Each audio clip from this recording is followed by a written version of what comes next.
মানি বিভিন্ন অর্থে বিভিন্ন পরিস্থিতিতে যা কিনা দৈত্যের মতো।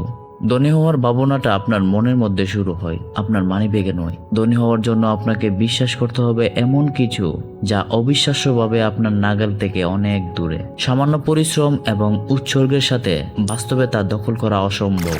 জেফ বেজোসের মোট সম্পদ প্রায় $125 বিলিয়ন। আপনার কি অবস্থা? আপনি সম্ভবত এই মুহূর্তে একটি চাকরি করছেন, অথবা আপনি একটি বিশ্ববিদ্যালয় থেকে মাত্র ডিগ্রি পেয়েছেন। আপনার সঞ্চয় নাও থাকতে পারে। আপনার জীবনযাত্রায় ব্যয় উল্লেখযোগ্যভাবে বেশি। আপনি মনে মনে ভাবতে পারেন যে আপনি যথেষ্ট অর্থ উপার্জন করতে পারেন না। আপনার ক্রেডিট কার্ডে হিউজ পরিমাণে ঋণ রয়েছে যেগুলো দেয়া দরকার। হয়তো আপনি একজন ছাত্র যিনি একটি ডিগ্রির জন্য অধ্যয়নরত এবং তা শেষ করে কিছু ভালো অর্থ আনার আশা করছেন। পরিবর্তে একটি বিশাল ছাত্র ঋণ আপনার মাথার উপরে ঝুলছে। ঠিক আছে, ধনী হওয়া অনেক দূরের স্বপ্নের মতো, কিন্তু তারা কিভাবে এটা করলো? আপনি নিজে সেই সমস্ত কোটিপতি বিলিয়নার, বিশেষ করে যারা এত অল্প সময়ে সেখানে পৌঁছেছে বলে মনে করেন, তাদেরকে প্রশ্ন করুন। এটি আপনাকে বিভ্রান্ত করবে, এটি আপনাকে রাগান্বিত করবে। আপনার মনে হবে তারা ভাগ্যবান, তারা সোনার চামচ মুখে নিয়ে জন্মগ্রহণ করেছে, অথবা তারা সেই অর্থের জন্য প্রতারণা করেছে। এটা সবচেয়ে খারাপ যখন মনে মনে আপনি চিন্তা করেন আপনি স্মার্ট নন, আপনি মূল্যহীন। আপনার একটি প্রসাদ কেনা দরকার, আপনার সবচেয়ে প্রিয় স্পোর্টস কার, আপনার বন্ধু কি সুদ করা। বিশ্বজুড়ে ভ্রমণের স্বপ্নগুলি চিরকাল আপনার স্বপ্নই থেকে যাবে, বেশিও না কমও না। আপনি কঠোরভাবে উপলব্ধি করে এসেছেন যে এটি শুরু থেকেই অনেক কঠিন একটি খেলা, এবং এই খেলায় আপনি দিন দিন হেরে যাচ্ছেন। কিন্তু আমি যদি আপনাকে বলি যে আপনার ভাবনা ভুল, সেখানে পৌঁছানোর একটি সহজ উপায় রয়েছে, সম্পদের একটি প্রকৃত সমীকরণ রয়েছে, অর্থ কিভাবে কাজ করে তার পিছনে বিজ্ঞানও রয়েছে। যাই হোক, এই যাত্রা অনেক কঠিন, সংগ্রামে ভরা, উত্থান পতনও রয়েছে। এই যাত্রায় আপনাকে কিছু অসুবিধা হজম করতে হবে যা স্কুল সিস্টেম এবং সোসাইটি আপনাকে এখনো শেখায়নি। অধিকাংশ লোকেরাই এই রাস্তার শেষ পর্যন্ত পৌঁছাতে পারে না। এই রাস্তার শেষে আপনি যা ভেবেছিলেন তার বাইরে বিপুল পরিমাণে সম্পদ রয়েছে। এটা আবার টাকা নিয়ে চিন্তা না করার স্বাধীনতাও বলতে পারেন।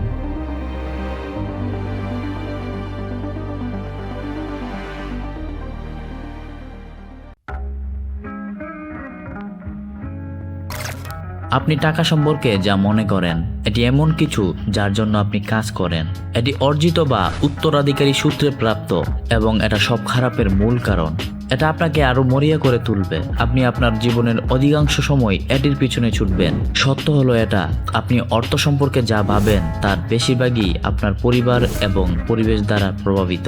আপনি যদি এমন একটি পরিবারে জন্মগ্রহণ করেন যেখানে খুব বেশি অর্থ ছিল না, তাহলে আপনি বিশ্বাস করতে বেশি ঝুঁকবেন যে আপনি বড় হয়ে প্রচুর টাকা ইনকাম করবেন। সম্ভবত আপনি তার সম্পূর্ণ বিপরীত প্রান্তে পৌঁছেছেন, এবং আপনি সম্ভবত যতটা অর্থ উপার্জন করার সিদ্ধান্ত নিয়েছিলেন কখনো সেই অবস্থানে পৌঁছাতে পারেননি। আসলে আমাদের স্কুল সিস্টেম এই বিষয় সম্পর্কে অনেক কিছুই শেখায়নি। এই কারণেই আমাদের বেশিরভাগেরই অর্থ সম্পর্কে মিথ্যা বিশ্বাস রয়েছে, যা আপনাকে আমাকে এই যাত্রায় সাহায্য করে না। আপনি লক্ষ্য করলে দেখবেন যে প্রায় সব দেশের মুভিগুলোতে সবসময় ধনী ব্যক্তিদের মন্দ বা দুর্নীতিগ্রস্ত ব্যক্তি হিসেবে চিহ্নিত করা হয়। কিন্তু কেন?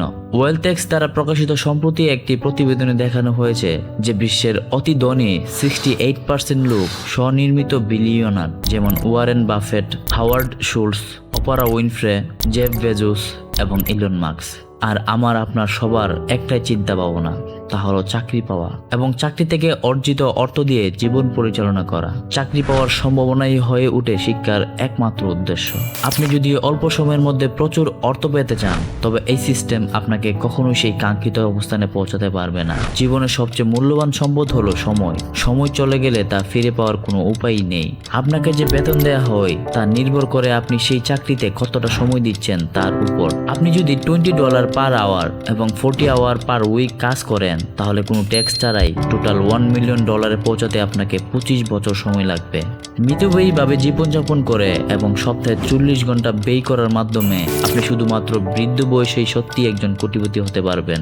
আপনি অর্থের জন্য সময় লেনদেন করেছেন এবং এটি একটি উল্লেখযোগ্য পরিমাণও ছিল। এবার আপনি নিজেকে জিজ্ঞাসা করুন, এত অল্প বয়সে কিভাবে তারা স্বনির্মিত কোটিপতি হয়ে গেল? কি তাদের এত আলাদা করেছে? উত্তরটা হলো, তাদের আপনার চেয়ে অনেক ভালো চিন্তা ভাবনা রয়েছে। তাদের অর্থ উপার্জন করার একটি উপায় রয়েছে যা আপনি জানেন না।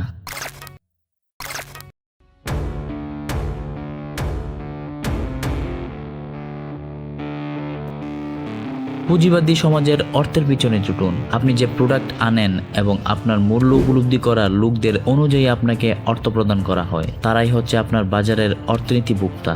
বাজার হলো আপনার বন্ধু, আপনার পরিবার, আপনার জাতি। আপনি কতটা পরিশ্রম করেন তা নিয়ে নয়। রবার্ট কিওসাকি অনুযায়ী একজন ধনী ব্যক্তি এবং একজন দরিদ্র ব্যক্তির মধ্যে পার্থক্য হলো কিভাবে তারা তাদের সময়কে ব্যবহার করে। একজন ক্লিনার বাজার বুঝতে পারে না, যার কারণে তার মূল্য হিসাবরক্ষকের চেয়ে অনেক কম দেয়া হয়। কথাটা শুনতে অনেক কঠোর হলেও এটাই সত্য।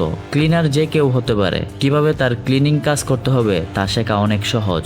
তাই বাজার তাকে হিসাবরক্ষকের চেয়ে বেশি অর্থ প্রদান করে না, যিনি বছরের পর বছর সংখ্যা অধ্যয়ন করেছেন এবং তার ক্লায়েন্টদের হাজার হাজার টাকার ট্যাক্স বাঁচিয়েছেন। আমরা কিভাবে নিজেদের অনুভূত মান বৃদ্ধি করতে পারি?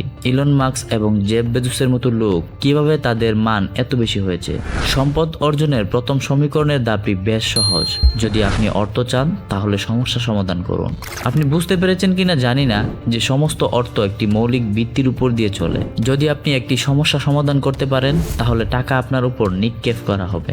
যদি এটি একটি $1 মিলিয়ন সমস্যা হয় তাহলে সমাধানটি আপনাকে $1 মিলিয়ন মালিক করে দেবে। অ্যামাজন যে সমস্যাটি সমাধান করেছে সে সম্পর্কে গভীরভাবে একটু চিন্তা করুন। একটি দোকানে যাওয়ার ঝামেলা, লাইনে অপেক্ষা করা, দর কষাকষি করা, সস্তা দাম ইত্যাদি। অ্যামাজনের মালিকানাধীন অন্য সমস্ত কোম্পানি এবং সেই কোম্পানিগুলি যে সমস্যা সমাধান করেছে তা উল্লেখ করে না। আপনাকে অর্থের সন্ধান করার দরকার নেই। আপনি সমস্যাগুলিকে সন্ধান করুন এবং সেইগুলোকে গুরুত্বপূর্ণভাবে সমাধানের উপায় সন্ধান করুন। একবার আপনি সেটির সমাধান খুঁজে পেলে এটিকে ঘিরে আপনার ব্যবসা তৈরি করার চেষ্টা করুন। আপনার চারপাশের মার্কেটের দিকে লক্ষ্য করুন। লোকেরা কি বলে, তারা কি পছন্দ করে না, মানুষ কি বলে, তার অস্তিত্ব আছে কিনা, কি তাদেরকে হতাশা করে, মানুষ কোন জিনিসটাকে অসুবিধাজনক মনে করে। এটি কি এমন একটি সমস্যা যা আপনি সমাধান করতে পারবেন, বা এটি এমন সমস্যা যা সমাধান করার যোগ্য?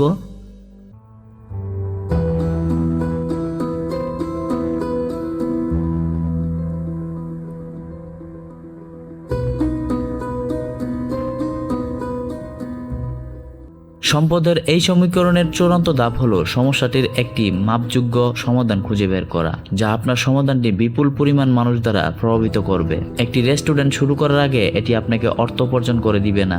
আপনার রেস্টুরেন্ট যদি একটি স্থানীয় এলাকায় সীমাবদ্ধ থাকে তাহলে এটি মাপযোগ্য নয়। আপনার সমাধান যদি একটি সফটওয়্যার হয় তাহলে একবার সেই সফটওয়্যার তৈরি হয়ে গেলে আপনাকে শিপিং খরচ বা উৎপাদন খরচ সম্পর্কে চিন্তা না করেই এটিকে অনলাইনে অসাধারণভাবে স্কেল আপ করতে পারবেন। তবে সতর্কতা অবলম্বন করা আবশ্যক যে আপনার সমাধান অর্থ উপার্জন করার জন্য যথেষ্ট সময়ের প্রয়োজন। এই পয়েন্টে হারিয়ে গেলে চলবে না।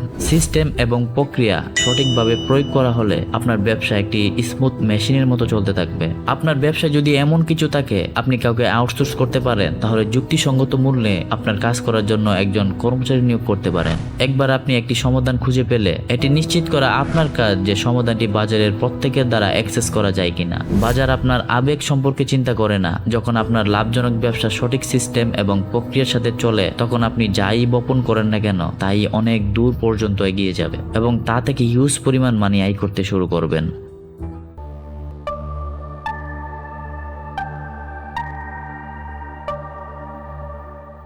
আপনি যখন আপনার সম্ভাব্য স্থানে পৌঁছে যাবেন তখন আপনার সামনে দুটি সম্ভাব্য রাস্তা খোলা থাকবে। আপনি হয় আপনার ব্যবসা চালিয়ে যাবেন বা এটিকে বিক্রি করে দিবেন। এটি সেই অধিগ্রহণের মুহূর্ত যখন কেউ সমাধানটিকে কিনে নেয় যেটির চারপাশে আপনি একটি ব্যবসা তৈরি করতে কয়েক বছর ব্যয় করেছেন। উদাহরণস্বরূপ ইনস্টাগ্রাম $1 বিলিয়ন জন্য ফেসবুক দ্বারা অধিগ্রহণ করা হয়েছিল। পেপ্যাল $1.5 বিলিয়ন জন্য ইবে দ্বারা অধিগ্রহণ করা হয়েছিল। আপনি যদি আপনার ব্যবসা চালিয়ে যেতে চান তবে তার পেছনে অনেকগুলি কারণ থাকতে পারে। হতে পারে আপনি যে কোম্পানিটি তৈরি করেছেন তাকে আপনি ভালোবাসেন, আপনি এটির সাথে লেগে থাকবেন, বা আপনি কোম্পানিতে আরো মূল্য যোগ করতে পারেন এবং এটি বর্তমান মূল্যের চেয়ে অনেক বেশি দামে বিক্রি করতে চান।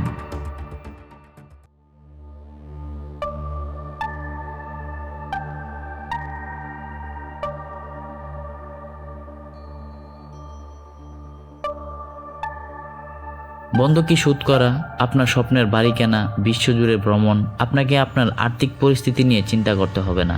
আপনার গন্তব্য আর্থিক সম্পর্কিত কোনো কিছু ছিল না। এটি সেই স্বাধীনতা যা আপনি খুঁজছিলেন।